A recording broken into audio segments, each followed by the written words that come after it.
अस्सलाम कारवान ज़हरा, कैसे हैं आप लोग? ठीक ठाक है। मैं तौक़ीर बोजानी, ओनर ऑफ़ कारवान ज़हरा, और इस ग्रुप के इस वीडियो के लिए जो मैंने बनाया था उसके पीछे मकसद ये था कि मैं आपको बता सकूं कि हमारा जो अपकमिंग ग्रुप है जो अरफा प्लस ईद गदीर है उसके बारे में बयान कर सकूं। पहले कुछ चीज़ें वीडियो स्टार्ट करने से पहले मैं आपको बता सकूं कि पहली वजह वीडियो बनाने की कि इजी हो, कन्वीनियंट हो, लोग आराम से सुन सकें, रात में सुन सकें और समझ सकें चीज़ों को, ताकि हमें वहाँ जाके प्रॉब्लम का सामना ना करना हो। अच्छा, अब दो चीज़ें मैं आपको बताता हूँ। पहली चीज़ ये कि माशाल्लाह शुक्र मालिक का, अल्हम्दुलिल्लाह मौला का बहुत करम रहा है मेरी ज़ात के ऊपर, और हर चीज़ एक्सपेरिमेंट कर रहा हूँ और बहुत कामयाब से कामयाब होती जा रही है। तो उन एक्सपेरिमेंट्स और उन कामयाब में एक मेरा अरफा और ईद गदीर भी है। अल्हम्दुलिल्लाह शुक्र मालिक का, कारवान ज़हरा का ये तीसरा साल है और ये तीसरा अरफा और ईद गदीर है। मैंने कभी भी इन तीनों सालों में कभी सिर्फ अरफा और गदीर ना किया, और ऐसा मैंने कभी नहीं किया। मैंने पहले साल किया था कि हमने अरफा किया था और ईद गदीर किया था, अलग अलग डेज में जाके किया था। अरफा और ईद गदीर में कुछ चैलेंजेस हैं और कुछ मुश्किलात हैं। पहले मैं मुश्किलात और चैलेंजेस बताता हूँ और फिर मैं बताता हूँ कि इन मुश्किलात का सलूशन क्या है, किस तरीके से हम टैकल कर सकते हैं। नंबर वन मुश्किलात है, आजकल सबको मुश्किलात है वो टिकट्स की है। हमें टिकट्स पहले से ख़रीदनी होती है। शुक्र मालिक का, मैंने अपनी टिकट्स पहले से ख़रीदी हुई है। दूसरी मुश्किलात है वीज़ा की, लोगों का इस्तेशना लग जाता है, वीज़ाज़ का मुश्किल होता है। अल्हम्दुलिल्लाह शुक्र मालिक का, मेरे 90% वीज़ाज़ आ चुके हैं। मेरे चार पाँच वीज़ाज़ बाकी अल्हम्दुलिल्लाह शुक्र मालिक का मेरे सारे के सारे वीज़ाज़ आ चुके हैं। उसके बाद मुश्किलात आती है। सबसे पहले बात करता हूँ करबला की। तो करबला में होटल वाले इतने बदमाश हो जाते हैं कि करबला वाले कहते हैं कि हमें चाहिए है कम से कम 6 रातें 7 रातें। अब इसकी वजह से रूट नहीं बन पाता। इस ग्रुप की सबसे मुश्किलात एक ये भी आती है कि हमें बसेस नहीं मिलती, क्योंकि इराक़ हज के लिए जाता है बाई रोड और मैसिव जाता है, तो सारी वीआईपी अच्छी बसें सारी लग जाती है हज के रूट के लिए, तो एक ये भी मुश्किलात आती है। उसके बाद नजफ़ में जब मखसूसी होती है तो नजफ़ को बहुत पहले से ही लोग क्लोज़ कर देते हैं। अब नजफ़ को पहले से क्लोज़ करने का मतलब ये हो रहा है कि हमें नजफ़ घुसना मुश्किल हो जाएगा, और चूँकि नजफ़ में हमें बार बार निकलना होता है मस्जिद कूफा के लिए, मस्जिद सैला के लिए, तो वो एक बहुत चैलेंजिंग हो जाता है कि बस तक बैठना मुश्किल, बस के बाद शहर जाके फिर शहर से जब हम वापस आएंगे तो वो एक वापस से मुश्किल। तो ये कुछ मुश्किलात है। अब इन मुश्किलात को हम लोग कैसे सॉर्ट आउट करते हैं, कैसे सॉर्ट करते हैं, लेट्स स्टार्ट दिस वीडियो। बिस्मिल्लाहिर्रहमानिर्रहीम। अच्छा, ये जो हमारा ग्रुप जा रहा है, अल्हम्दुलिल्लाह शुक्र मालिक का, मैंने यकीन माने जनवरी में टिकट्स ली थी ये वाली, और उस वक्त चाँद को प्रेडिक्ट किया था कब चाँद आएगा, कब क्या होगा। अल्लाह का शुक्र, मौला ने कामयाब किया। इस बार ईद अगर 17 की नहीं तो 18 की है। 17 की ईद का मतलब 16 का दिन अरफा है, 18 का मतलब 17 का दिन अरफा है। तो अल्हम्दुलिल्लाह शुक्र मालिक का, हमारी टिकट्स ने हमें बचा लिया और हम लोग अरफा से एक दिन पहले ही पहुंच रहे हैं। In both cases either 17 Eid है और 18 ईद है, तो we are in a safe zone, तो मुबारक हो। अच्छा, अब हम करबला में रुकेंगे। देखिए, मेरे साथ बच्चे भी हैं और मेरे साथ फैमिलीज़ भी हैं। अरफा इतना मखसूसी, इतना रश, इतनी गर्मी, मौसम इतना ज़्यादा गर्म, इतनी ज़्यादा ये कि आप लोग को हरम मिलना मुश्किल होगा। तो शुक्र मालिक का, इसको मैंने किस तरीके से मसले को सॉल्व किया, आ जाए। मैंने स्टार्टिंग की 6 से 7 दिन मेरे ख्याल से मैंने करबला के रखे हुए। अब 6 रात तो लेना ज़रूरी था, लेकिन मैंने क्या प्लान किया, मेरे प्लानिंग को आप समझिएगा कि देखिए, स्टार्टिंग में हम लोग जा रहे हैं 15 को। हम 15 को जाएंगे, इसका मतलब है सैटरडे के दिन जाएंगे, और हम लोग को अगर 17 का है, हम 15 की फजर पे पहुंच जाने वाले हैं। तो हम लोग रात में शब अरफा के आमाल, 16 को अरफा के आमाल और हरम की ज़ियारत करेंगे, ज़ात इमाम हुसैन अलैहिस्सलाम पढ़ेंगे, और फिर 17 को ईद। अच्छा, ईद तक है ना, इराक़ में करबला में इतना रश होगा कि हरम जाना हमारे लिए बहुत मुश्किल होगा। ठीक हो गया। सेम गोज़ ईद गदीर के दिनों में नजफ़ में इतना रश होगा कि हमारा हरम में जाना मुश्किल होगा। जिन्होंने मेरे साथ लास्ट ईयर किया था, तो उन्होंने देखा था मैंने क्या किया था। मैं करबला से नजफ़ लाया था, हम लोगों ने ज़ियारतें की थी, वापस करबला आ गए थे, और ईद गदीर के दिन सिर्फ हम लोग नजफ़ आके और कुछ नहीं किया था हमने। तो इतना रश था, लेकिन चूँकि हमारा पेट भरा हुआ था, हमने हरम की ज़ियारतें कर ली थी, तो बहुत अच्छे से गुजरा था। तो वही टच मैं इस बार भी देने वाला हूँ। मैं क्या करने वाला हूँ कि स्टार्टिंग में हम लोग रुकेंगे 1 2 3 4 5 6 7 6 रातें रुकेंगे सीधा हम लोग करबला के अंदर। और वो किस तरीके से रुकेंगे कि 15 की नाइट, 16, 17, 18, 19, 20, 21 की रात को हम लोग निकलेंगे।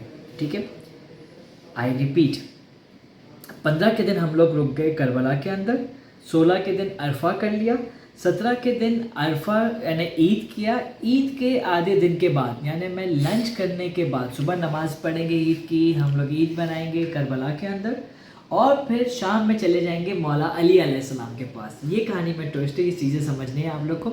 इसमें ये करेंगे कि हम लोग शाम में मौला अली के पास चले जाएंगे। एक तो ईद की मखसूसी मौला अली के पास भी हो जाएगी हमारी, और साथ साथ हम लोग वापसी में करते हुए आएंगे मस्जिद कूफा।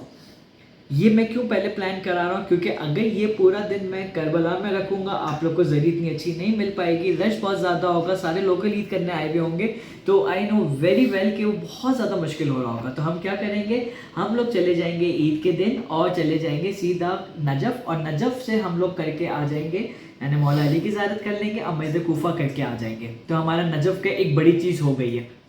फिर हम लोग करबला में, फिर करबला के बाद हम लोग है ना एतराफ़ की ज़ियारतें स्टार्ट करेंगे 1 बाय 1, जिस तरीके से डे वाइज प्लान आपके ग्रुप में आ जाएगा। फिर एक दिन हम चले जाएंगे बाई वॉक ज़ियारत के लिए, दूसरे दिन चले जाएंगे बाई वॉक की ज़ियारत के लिए, और इन दौरान भैया रश कम हो जाएगा करबला का, तो हम लोग को करबला की ज़री आराम से मिलेगी। हम करबला के हरम में बैठ के अमाल करेंगे, बहुत अच्छा प्लान है। फिर हम लोग चले जाएंगे। अच्छा, अब इस ग्रुप के अंदर बज़ाहिर आप लोग को 2 चीज़ें नज़र आ रही है, लेकिन बज़ाहिर इसके अंदर 3 चीज़ें हैं। एक है अरफा, एक है ईद गदीर। जो एक है वो इमाम अली नकी अलैहिस्सलाम की विलादत है।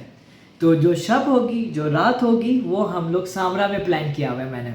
तो इस प्लान के हिसाब से क्या हो गया कि हम लोग जो एक जश्न तो कर रहे होंगे, हम शुरू से ना अरफा करेंगे, और ईद गदीर तो 10 दिन हम बनाएंगे। हम लोग का ईद गदीर बहुत मशहूर है, क्योंकि हम लोग 10 के 10 दिन हम लोग गदीर करते हैं। हमारे मीर काज़मी भाई बहुत मज़ा कराएंगे, हम लोग सब पढ़ते हुए जाएंगे। हम लोग जब जश्न करते हुए जाएंगे सामरा, तो सामरा के अंदर भी हम लोग जश्न करेंगे। वहाँ पे जाहिर सी बात है मौला की विलादत है, हम वहाँ जश्न करेंगे, और सुबह पहुँच जाएंगे काज़मैन। मैं आपको बताता चलूँ कि काज़मैन में हमें सामान नहीं मिलेगा, लेकिन हम लोग क्या करेंगे, सारा सामान पैक करेंगे नजफ़ के लिए। एक दिन का जो बाई रोड का सामान होगा मैं आपको दिखाऊंगा अभी, वो आपको सामान मिलेगा, और उससे आप लोग काज़मैन में एक रात रुकेंगे। तो क्या हो गया, डिवाइस प्लान आप लोग के पास है। वापस से बताता हूँ कि 21 की रात को हम निकले। हमने फजर की सामरा के अंदर या बलद के अंदर पे सामरा में किया, क्योंकि गर्मी बहुत ज़्यादा है, दिन में ट्रैवलिंग नहीं कराऊँगा। और सुबह 10-11 बजे हम लोग पहुंच जाएंगे काज़मैन, और काज़मैन का 10 बजे का चेक इन टाइम है, हम लोग चेक इन टाइम पे पहुंच जाएंगे। काज़मैन में पूरी रात के जगे हुए थके हुए होंगे, दिन में गर्मी है, दोपहर में आराम करेंगे, और फिर शाम में इज्तिमाई ज़ियारत पे जाएंगे। और फिर काज़मैन की इज्तिमाई ज़ियारत करने के बाद हम लोग फिर निकल जाएंगे, सो जाएंगे होटल के अंदर। अगले दिन सुबह नाश्ता करके हिल्ला बीबी शरीफा करते हुए जाएंगे नजफ़। अब मेरी बात सुनिएगा आप लोग प्लीज़। अब हम लोग नजफ़ जा रहे हैं, ईद गदीर नज़दीक आ रहा है, हमें बार बार निकलना मुश्किल होगा। याद करें हम लोग मस्जिद कूफा पहले कर चुके हैं, अच्छी बात है। अब बाकी मस्जिद सैला वाला दिन, तो हम क्या करेंगे, जिस दिन दोपहर में पहुंचेंगे ना, उसी रात को नमाज फजर पे मैं ले जाऊंगा मस्जिद सैला, ताकि हम लोग रश से भी बच सकें, और ईद गदीर की सुबह इतनी मुश्किलात नहीं होगी जितनी दिन और रात में होती है। तो हम लोग सुबह सवेरे करके ना बाहर का काम करके आके होटल में बैठ जाएंगे ऐसे। फिर हम लोग को बस हरम जाना है, और मस्जिद कूफा हो चुका है, मस्जिद सैला हो चुका है, हरम जाना है, जश्न करना है, हरम जाना है, जश्न करना है, बस। फिर शब में हम लोग जश्न करेंगे। ईद गदीर 25 तारीख को आ रही है, पूरा दिन हम लोग हरम में जाएंगे आते रहेंगे, और हम ज़ियारतें सारी कर चुके होंगे नजफ़ की, क्योंकि हमने मस्जिद कूफा पहले कर लिया था। करबला में दिन ज़्यादा हुआ, हाँ इसमें मुझे पता है मेरी ट्रांसपोर्टेशन की कॉस्ट बढ़ेगी। मुझे पता है कि ऑल द वे मुझे आके जाना, और इन दिनों में सिर्फ हरम की गाड़ियाँ मिलती है, क्योंकि नॉर्मल गाड़ियाँ सारी लगी हुई होगी। आई नो उसके ऊपर बर्डन है, लेकिन आप लोग बहुत सुकून में रहोगे, और बहुत अच्छे से इंशाल्लाह ताला ये ट्रिप एंड की तरफ जाएगा। मैं खुद तौकीर बोजानी आप लोग के साथ होऊंगा इस ग्रुप में, और आसानी होगी। अब आप लोग के वीज़ास, आप लोग की तकरीबन मैंने बताया वीज़ास आ चुके हैं। आप लोग प्लीज़ मुझे पेमेंट्स करना स्टार्ट कर दें। अली ताला आप लोग से कांटेक्ट करने स्टार्ट हो गए होंगे। आप लोग प्लीज़ इनको उनके हिसाब से दे दें, और पेमेंट डॉलर्स में ही चाहिए होगी, तो प्लीज़ आप लोग डॉलर में ही दीजिएगा।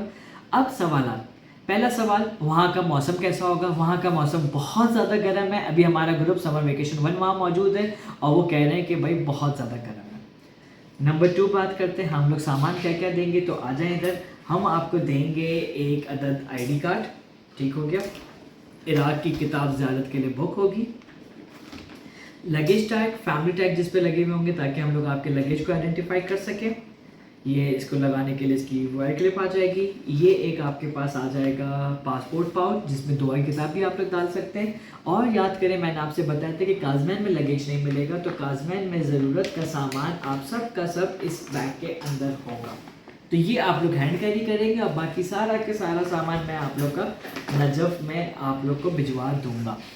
अब आप लोग का सवाल हो सकता है आप लोग के जहन में आए कि तौकीर आपने सब बता दिया, ये नहीं बताया कि हमारी होटलें कौन सी है। हमारी होटलें अल्हम्दुलिल्लाह जैसा मैं फ़ोन पे बता रहा था at the time of registration भी कि हमारी होटल में एक काज़मैन में जुमेरा, नजफ़ के अंदर है अनीस नफूस और करबला के अंदर होटल कैप्टन है। माज़रत थोड़ी सी बीच में आवाज़ आ रही है, एक्चुअली ऑफिस में काम चल रहा है तो माज़रत चाहता हूँ मैं। और उसके अलावा तो और कोई चीज़ नहीं। कोई भी सवाल हो तो आप मुझसे पूछ सकते हो। इंशाल्लाह ये वीडियो आपके साथ ग्रुप में आ जाएगी, चीज़ें सारी आ जाएगी, flight timing, itinerary, each and everything इस ग्रुप में आ जाएगा। डायरेक्ट फ़्लाइट है कराची नजफ़, नजफ़ कराची। कोई सवाल हो तो आप मुझसे प्लीज़ पूछ सकते हैं। Thank you.